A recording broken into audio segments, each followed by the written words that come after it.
பாவம் ஒருத்தன் செஞ்சுட்டான்னா மூடன் பரியாசம் பண்ணுவான். ஆனா நீதிமான்களுக்குள்ளே தவறுகள் நடந்தாலும் அங்கே தயவு உண்டு. கைத்தட்டு.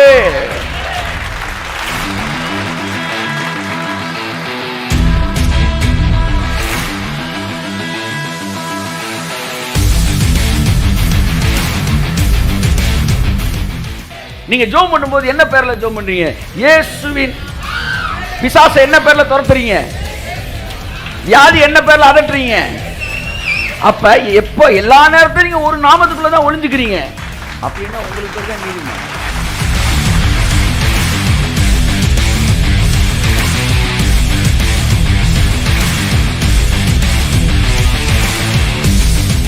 நீங்கள் நீதிமானை ஆன உடனே அந்த நீதி இருக்குல்ல, அந்த நீதி தேவனுடைய நீதி. அதனால புரியுதா நான் சொல்றது உங்களுக்கு? இயேசு கிறிஸ்துவிட்ட ஒரு நீதி இருந்துச்சுல, அந்த நீதி தான் இப்போ உங்கள்கிட்ட கொடுத்துருக்கிறாரு. அதனால நீங்க போன உடனே உங்க நீதியை பிசாசு பார்த்த உடனே தூக்கி எறியப்படுறான். ஏன்னா அந்த நீதி தேவனுடைய நீதி. பயம் இல்லாம இருந்தா பிசாசோட கண்ட்ரோல் வெளியில இருக்கிறீங்க. ஏதாச்சும் ஒரு பயம் உங்கள்கிட்ட இருக்கா? ஏதாச்சும் ஒரு பயம் இருக்கா? ஏதாச்சும் ஒரு பயம் இருக்கா? அங்கே ஒரு கயிறு பிசாசோட கட்டி வச்சிருக்கிறான். இயேசு நாமத்தில் இரவு வேளை அறுக்கப்படட்டும். என் வாழ்க்கையில நான் நீதிமான், சகலமும் எனக்கு நன்றாகவே நடைபெறும். என்னுடைய பாதை ராஜபாதை. கரங்களை தட்டி கர்த்தருக்கு நன்றி சொல்லுவோம்.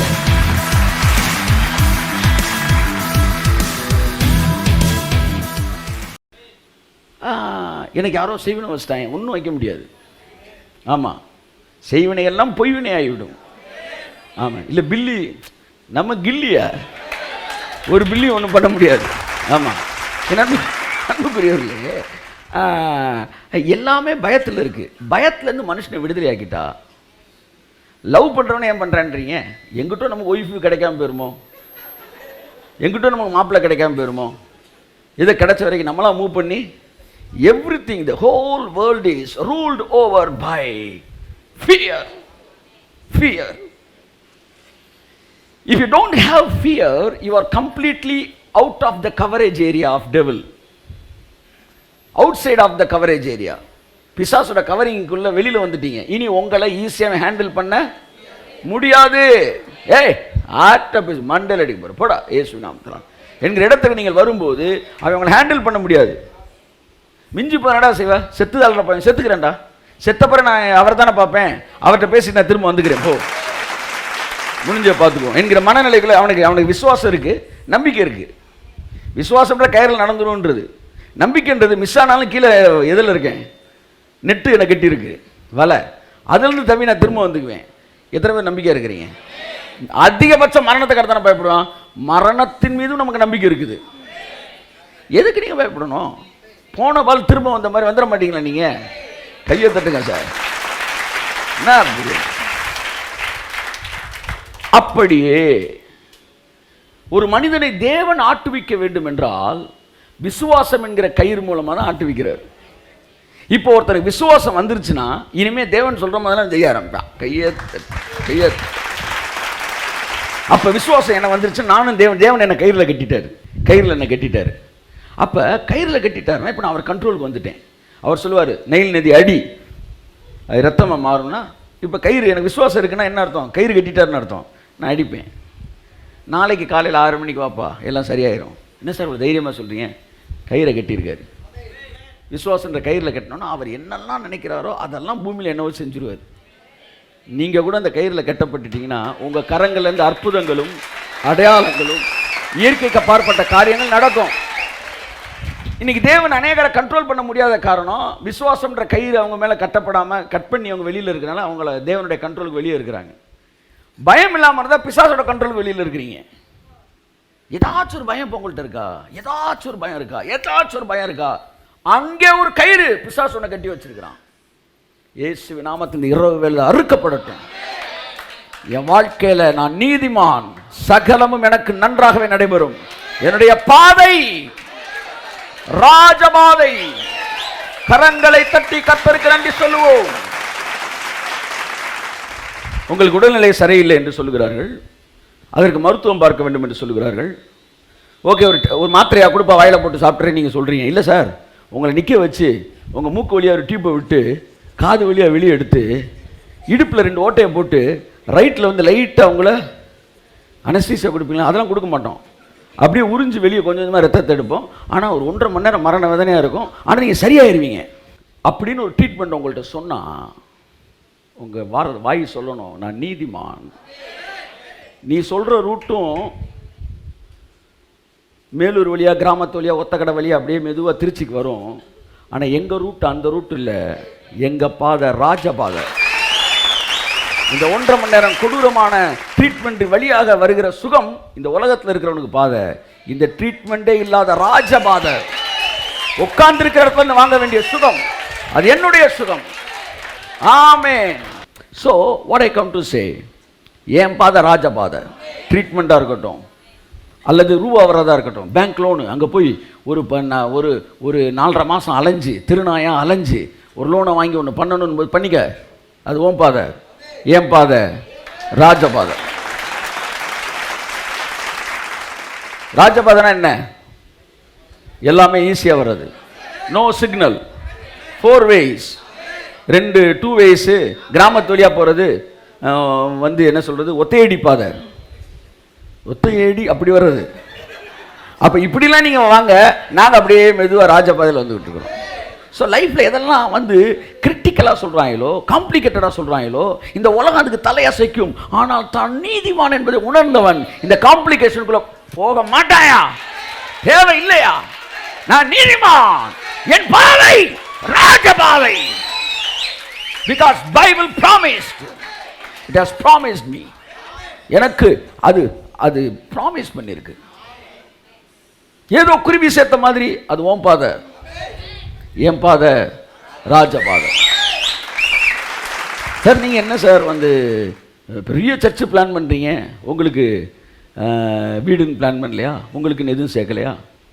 கல்யாணத்துக்கு முந்தின வாரம் வரைக்கும் என் அக்கௌண்ட்டில் 10,000 ரூபா கூட கிடையாது. ஆனால் அடிக்கடி நான் சொல்லுவேன், என் அக்கௌண்ட்டில் ஒன்றும் இல்லை. திடீர்னு கல்யாணம்னா ஒரு ஹால் பிடிக்கணும்னா கூட 1.5 லட்ச ரூபா சொல்கிறாங்க. தைரியமாக இருந்தேன். குருவி சேர்ப்பது போல, குருவி தான் என் குருவி மாதிரி சேர்க்கும். ஒரு வாரத்துக்கு முன்னாடி ஒரே ஆள் ஒரே செக்கில் ஹோல் 2 வெட்டிங் செலவையும் சந்திச்சிட்டாங்க, முடிஞ்சு. ஒரே ஆள். ஒன்று புரிஞ்சுக்கங்க, நீங்கள் விசுவாசித்த உடனே என்ன நடக்கும்னா, உங்கள் சூழ்நிலையில் ஆவியானவர் ஒரு விஷயம் காமிச்சார். அந்த விஷயத்தில் என்னென்னா, இந்த கண்ணிலாம் அப்படி வந்து ஒரு பட்டன் அப்படின்னா டக் டக் டக்குன்னு ஓப்பன் ஆகும் பார்த்தீங்களா? அது எனக்கு எக்ஸ்பிளைன் பண்ண தெரில. வேறு நாள் எங்கேயாச்சும் ஒரு இடத்துல தான் நான் பார்த்தேன்னா அதை உங்களுக்கு காட்டுறேன். அப்படி நான் அந்த அந்த ஃபெய்த் எனக்குள்ளே வந்தவொடனே என்ன வகையான விசுவாசம் எனக்குள்ளே வருதோ அந்த வகையான லாக் ஓப்பன் ஆகுது. அவன் லைஃப்பில், உங்கள் லைஃப்பில் ஒன்றும் இல்லை சார், இப்போ உங்கள் லைஃபுக்குள்ளே ஒரு 10 கோடி ரூபா அப்படின்னு வச்சு அது ஒரு லாக்கில் இருக்குது. உங்களுக்கு புரிகிற மாதிரி சொல்கிறேன். இல்லை தெய்வீக சுகம்னு சொல்லி ஒரு லாக்கில் இருக்குது. இப்போ உங்களுக்கு தேவையான ஒரு விஷயம் இருக்குது பார்த்தீங்களா, அந்த ஆசீர்வாதமே ஒரு லாக், ஒரு இதுக்குள்ளே வச்சு இப்படி மூடி வச்சிருக்கிறாரு. உன் பக்கத்தில் தான் இருக்குது, நீ மேலே பார்த்தா தெரியவே தெரியாது. உனக்குள்ள அந்த வேர்ட் ஆஃப் காடோ இல்லை வார்த்தை கேட்கும்போது விசுவாசம் வந்து எனக்கு இது நடக்கும் அப்படின்ற பற்றியா, அப்போ இந்த லாக்கு சடக்குன்னு திறக்குது. பக்கத்துலேயே இருந்துச்சு, டபக்குன்னு திறக்குது, திறந்தது வெளியே வருது. அப்போ கர்த்தர் சொல்ல, எப்பெல்லாம் நீ விசுவாசிக்கிறியோ உன்னை சுற்றி 20-30 இது அங்கங்கே இருக்கு, சட்டு சட்டு சட்டு சட்டு சட்டு சட்டு சட்டு திறக்குது. திறந்தவொன்னே அப்படியே அந்த அட்மாஸ்பியரு அந்த ஃபெய்த்துக்கு ஏற்ற மாதிரி மாறுது. இதுதான் ஆவி மண்டலத்தில் நடக்குது. அதனால தான் அவன் வாழ்க்கை அவன் நினைக்கிற மாதிரி இருக்கு, உன் வாழ்க்கை நீ நினைக்கிற மாதிரி இருக்கு. போனார்களா போகவில்லையா கானானுக்கு? போவேன் என்று சொன்னவர்கள் போனார்கள், மாட்டேன் என்று சொன்னவர்கள் போகவில்லை. என் வாழ்க்கையில் இயற்கைக்கு அப்பாற்பட்ட நடக்கும்னு நான் நினைச்சேன், நடந்துச்சு. ஒரே வாரத்துக்கு முன்னாடி முடிச்சேன், ஒரே செக்கில் முடிஞ்சிச்சு மேட்ரு. என் அன்புக்குரியவர்களே, அப்போ என்ன ஒரே செக்கில் நடந்துடும், எனக்கு நடந்துடும். கட்டாத வீடு, நீ நினைச்ச மாதிரி ஒருத்தர் வீடை கட்டிட்டு, சார் இது எனக்கு வேற ஏரியா டிரான்ஸ்ஃபர் ஆகி போச்சு, நீங்கள் வச்சுக்காங்க சென்டர் போட, எனிதிங் மே ஹேப்பன், என்ன வேணாலும் நடக்கும். ஆகவே நீங்கள் தேவனோடு நடக்கும்போது இந்த பயம்ன்றது ஒன்றும் உங்களுக்கு சுத்தமாக வராது. இதைத்தான் சொல்கிறேன், நீதிமான் சிங்கத்தை போல தைரியமாக, முக்கியமான வார்த்தை இருப்பான், இருப்பான். அது அவனுடைய ரியாலிட்டி. இன்னொரு வசனம் சொல்கிறேன், தாவீது சொல்கிறாரு, பூமி நிலை மாறிடும், மலைகள் நடு சமுத்திரத்தில் தாழ்ந்தே போனாலும் நான் பயப்படேன். இது எப்படி சொல்லியிருக்காருன்னு நினைக்கிறீங்க? நான் பயப்படேன். விசுவாச அறிக்கை வச்சு நீங்கள் பேசிக்கிட்டீங்க இப்படி, பயப்படேன் நான் பயப்படேன். நீ பயப்படல, நீ பயந்துட்டு தான் இருக்கிற. அவன் சொல்கிறப்ப சாரி சார் இன்னொன்று சொல்லுவான், என் இருதயம் பயப்படாதுன்னே சொல்கிறான். நான் பயப்படேன்னா கூட விடுங்க, நான் கண்ட்ரோல் பண்ணுறேன்னு நினச்சிக்கலாம். என் இருதயம் பயப்படுறா, பயப்படுறா, கொஞ்சம் பயப்படும், பயம் வரமாட்டேன்னு சார் வரமாட்டேன்னு சார். என் இருதயம் சாரி அவன் சொன்னால் கேட்க மாட்டேன்றான். சில அடங்காத பிள்ளைகளை வளர்த்துருப்பாங்க பாருங்க, அது அடங்கவே அடங்காது. அது நம்ம ஏதாவது சொன்னோம்னா செய்யவும் செய்யாது.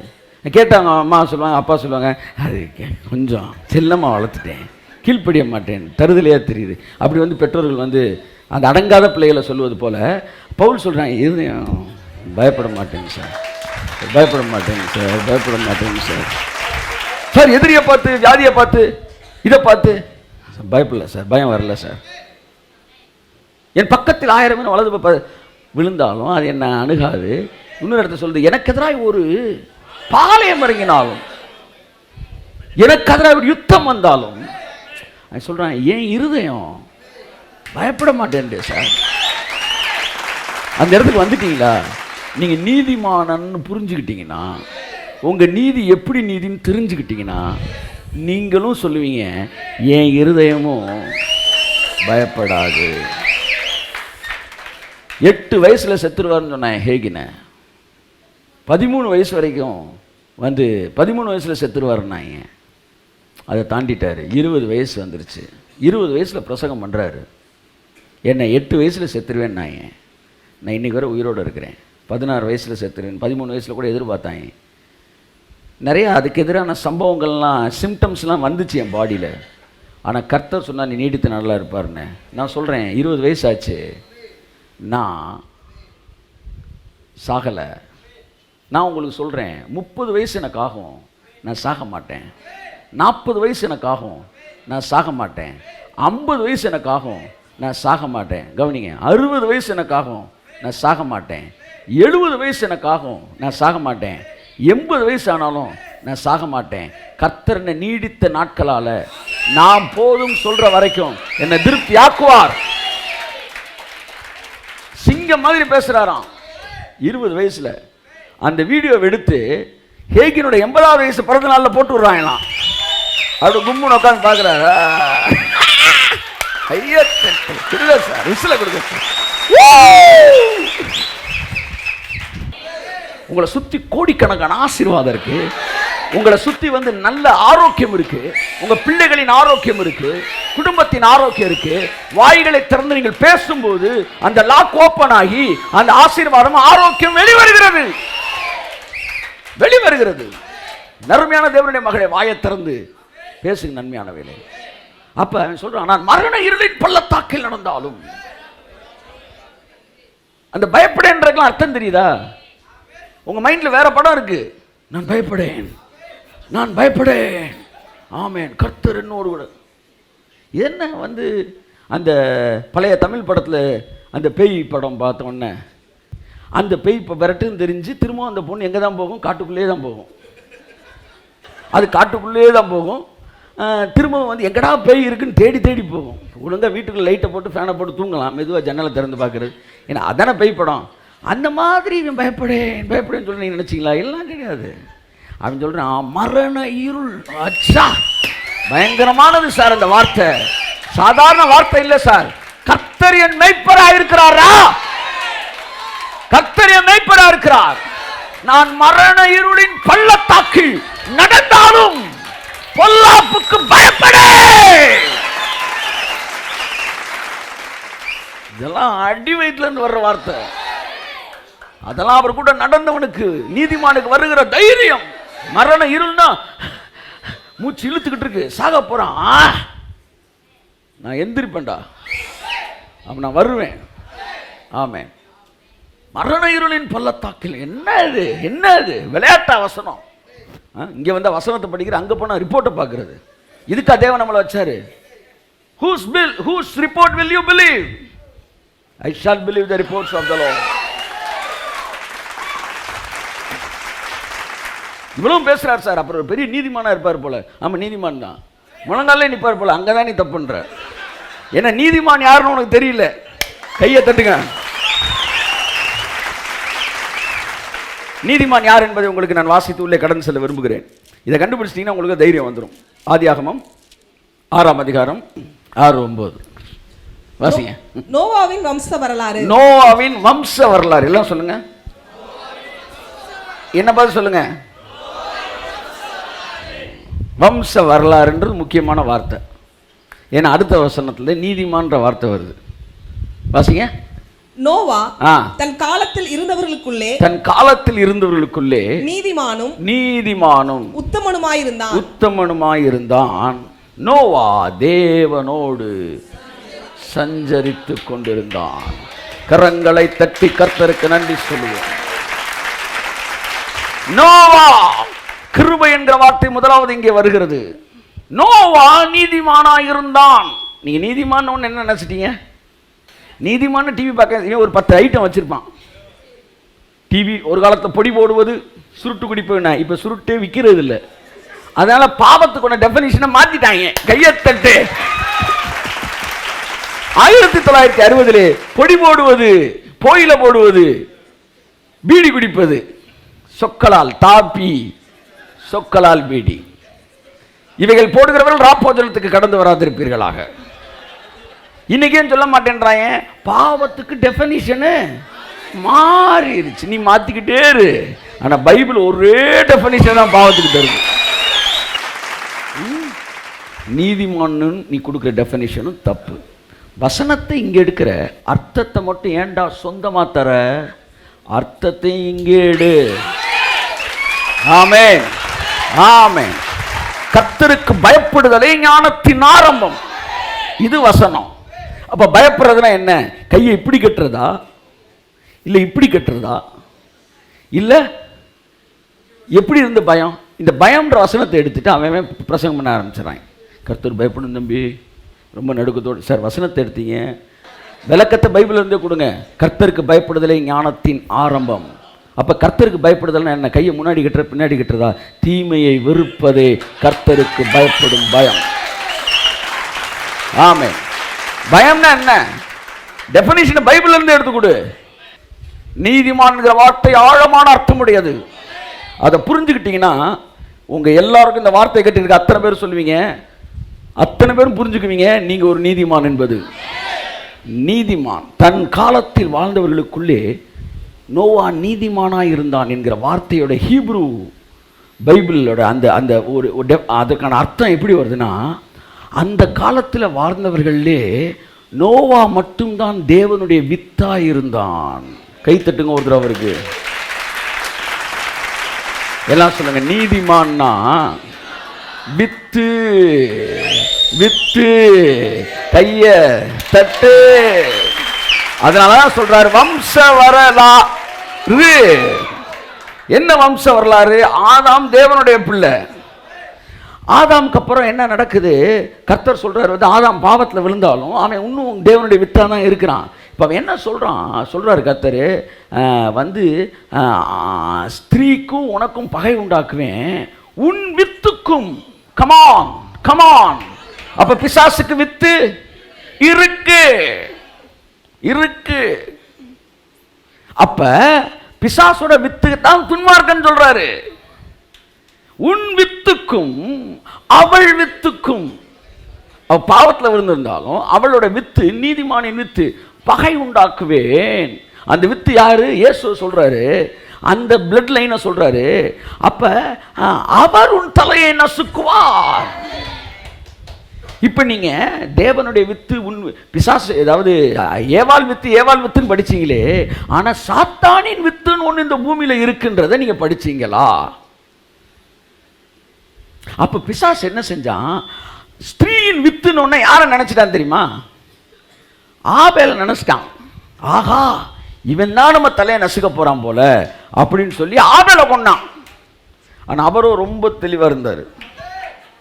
அடுத்து காயின் பிசாசின் வித்தாக தான் வருகிறான். அப்புறம் எப்படி பிசாசு உருவானா? அப்படி இது காயின் எப்படி உருவானான்? அதுக்கப்புறம் சேத்துன்னு ஒருத்தன் பிறகுறான். அவன் தான் தேவன். அன்று முதல் மனிதர்கள் தேவனை தொழுது கொள்ள ஆரம்பித்தால் தேவனுடைய சந்ததி உருவாகுது, இந்த வித்து.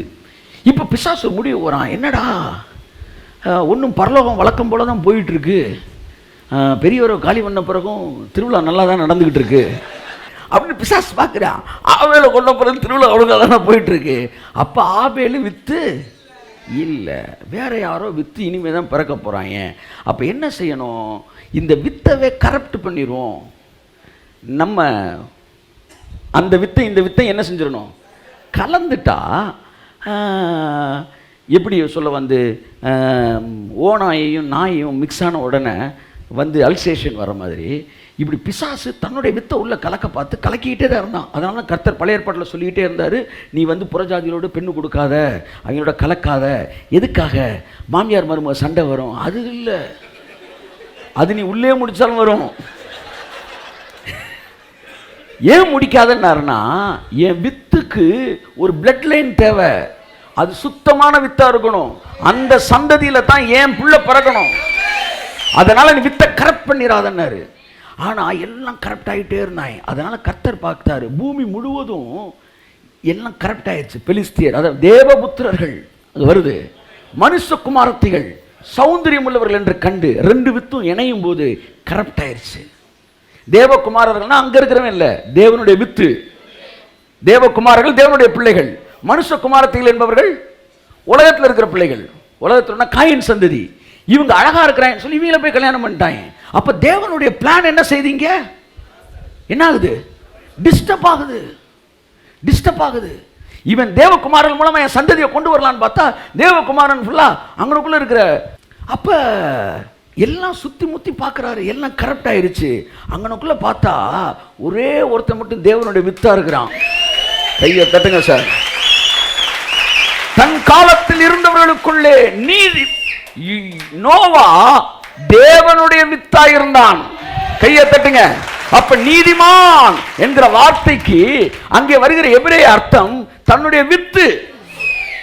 சரி, நீதிமான் என்ன அர்த்தம், வித்து, பிள்ளைன்னு அர்த்தம். ரிவர்ஸ்ல வா. அப்ப பிள்ளைன்னா என்ன அர்த்தம், அப்படியே எந்திரிச்சு போற வல்ல ஒரு டீயை குடிச்சிட்டு வீட்டுல போய் கும்முன்னு தூக்கத்தை போடு, அவ்வளவுதான் மெசேஜ். நீதிமான்னா பிள்ளைன்னு அர்த்தம்யா.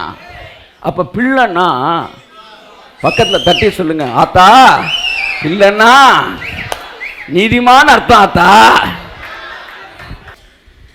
அவருடைய நாமத்தின் மேல் விசுவாசம் உள்ளவர்களாய் அவரை ஏற்றுக்கொண்டவர்கள் எத்தனை பேரோ அத்தனை பேரும் பிள்ளைகளாகும்படிக்கு அதிகாரம் கொடுத்தார். சரியான மொழிபெயர்ப்பில் சொல்லுகிறேன், அவருடைய நாமத்தின் மேல் விசுவாசம் உள்ளவர்களாய் அவரை ஏற்றுக்கொண்டு பிள்ளைகள் ஆனவர்கள் எத்தனை பேரோ அத்தனை பேரும் நீதிமான்கள் ஆகும்படி அவர்களுக்கு அதிகாரம் கொடுத்தார்.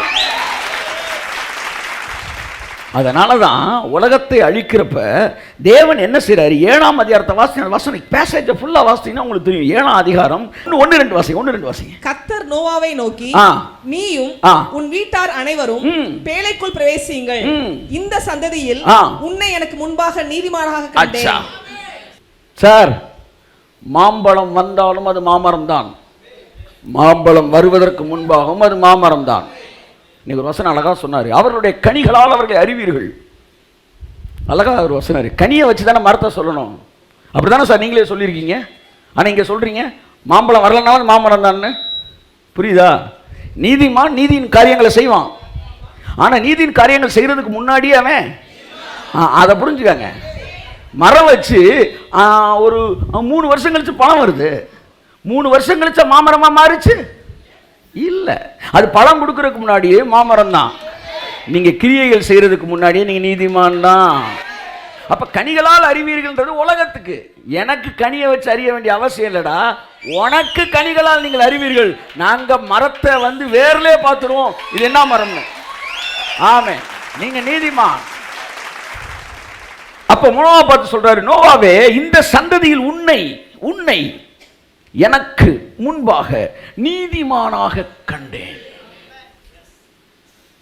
நீதிமான் சொன்ன அடுத்த வசனத்துல சொல்றாரு, பூமியின் மீதெங்கும் வித்தை உயிரோடு காக்கும்படி. கைய நல்லா தட்டுங்க. டே, நீ நீதிமான்றா, நீ என் வித்துடா, அதனால வித்தையெல்லாம் உயிரோட என் வித்தை நான் காப்பாத்தணும்டா. கையை தட்டுங்க சார். நீ ஏன் வித்துடா, நீ ஏன் வித்துடா. இப்ப தேவன் நோவா பேழையை செஞ்சது காரணம் என்னன்னா, தன்னுடைய வித்தை அவர் காப்பாற்றுவதற்காக. அப்ப நீதிமான் அவனை சொன்ன உடனே வித்துன்னு பேசுறாரு. அப்ப என்னன்னா, நான் சிம்பிளா சொல்றேன், ஏற்றுக்கொள்ள மனதா இருக்கிறது ஏற்றுக்கொள்ளலாம், கேட்க காதுள்ளவன் கேட்க கடவன். உங்க அப்பாவுக்கு நீங்க பிள்ளையா இருக்கிறீங்க, நீங்க சிகரெட் குடிச்சிட்டீங்க, உங்க அப்பா சிகரெட்டே குடிக்காது, நீங்க குடிச்சிட்டீங்க, இப்பவும் நீங்க யாரு பிள்ளை தான். நீங்க குடிங்க நான் சொல்லல, புரிஞ்சுக்காங்க. நீங்க ஊருப்பட்ட பிரச்சனைகளுக்குள்ள போறீங்க சார். உங்கள் சாதாரண குற்ற உணர்வில் இந்த உலகத்தை நீங்கள் ஜெயிக்க முடியாது. இன்னைக்கு சொல்லி கொடுத்த பார் வசனம், நீ நீதிமான்னு, அதுதான் அந்த நேரத்தில் உனக்கு வந்து நிற்கும். பயப்படாதடா மகனே, நான் இருக்கேன்டா, நீ வித்துடா. பிரச்சனை நேரங்களில் எந்த பிரசங்கம் உனக்கு உதவி செய்கிறதோ அவனே தேவனுடைய மனுஷன் என்று நான் சொல்லுகிறேன். முதல் நீதிமானுக்குரிய ஆசீர்வாதங்களை பேசும்போது உன்னை நீங்க நல்லா தெரிஞ்சுக்கணும். நீதிமான் யாரு? வித்தை உயிரோடு காக்கும் பொருட்டு தேவன் அந்த பேழையை உருவாக்கினார். அப்ப எல்லா வித்தையும் காப்பாற்றும் போது தன்னுடைய வித்தையும் காப்பாத்துறாரு. சிங்க வித்தை காப்பாற்ற சிங்கக்குட்டி வந்து எல்லாத்தையும், சிங்கக்குட்டியை எல்லாம் உள்ள வைக்கும்போது தங்கக்குட்டியை என்ன செய்றாரு? உள்ள வைக்கிறார். அப்பா நீ என் பிள்ளைடா, அதாவது நீ என் வித்துடா, ஓ மூலமா தாண்டா இயேசு பிறக்க போறாரு.